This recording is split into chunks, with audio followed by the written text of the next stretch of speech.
Well, this year is the Art Kent County's 75th anniversary, and each month we have been highlighting the group's work and history of helping people with intellectual and developmental disabilities. Executive Director Tammy Finn is back along with Marcia Hazen, the board president. And Marcia has a personal story about the Art Kent County's role in her family's life. Thank you, ladies, for being here with us. So first, Marcia, tell us how you became involved with the Art Kent County. Yeah, so I have a son who's on the autism spectrum, and so when he was diagnosed, I really didn't know exactly how to navigate the system. It can be really complex and really intimidating, and so started to, reach out and find organizations that could help me better understand, how to kind of chart the path of being a special education, help my student with special education and best know how to really navigate that system effectively.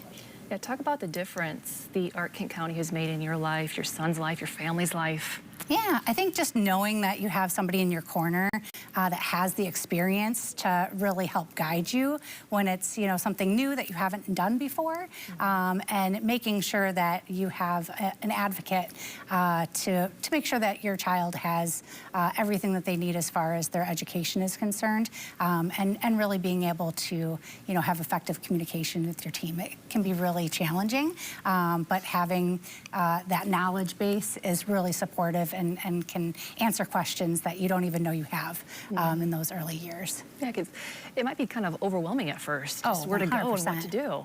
Yeah. So Tammy, kind of walk us through what it would be like for a process for a family reaching out for help. What does that look like?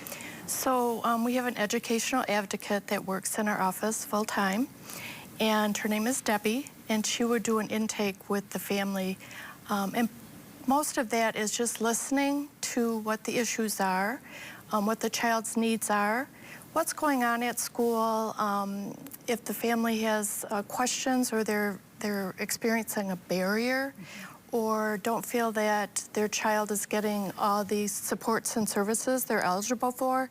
She would do an intake and spend a lot of time talking with and just researching what the disability is, what the services are, what they may be eligible for. And then she would even, often she attends meetings in person with the parent in the school, which is very empowering to families when you know you have someone just sitting next to you who's very, very knowledgeable about special education, which is based on law. So Debbie she's constantly doing trainings and workshops to keep up on special education law. We're not attorneys, but we are there to support the families, and we find that it really makes a big difference when Debbie attends a meeting or simply helps the family write a letter to the school or mediates or tries to communicate what's happening between the family and the school and reconcile, if there's an issue that arises.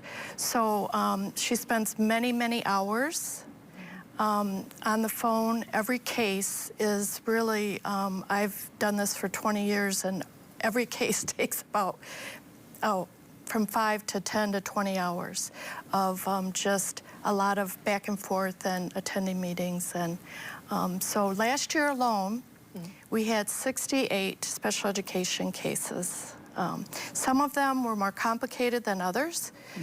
Some took less time, some took more time, but we've seen an uptick in the last couple years as families learn more and more about our services or are experiencing difficulties or barriers or just need help navigating the special education system. And we're seeing that again this year as well. Our numbers are really going up. And our services are free. I want families to know that. We have a grant through the Department of Ed and the ARC Michigan.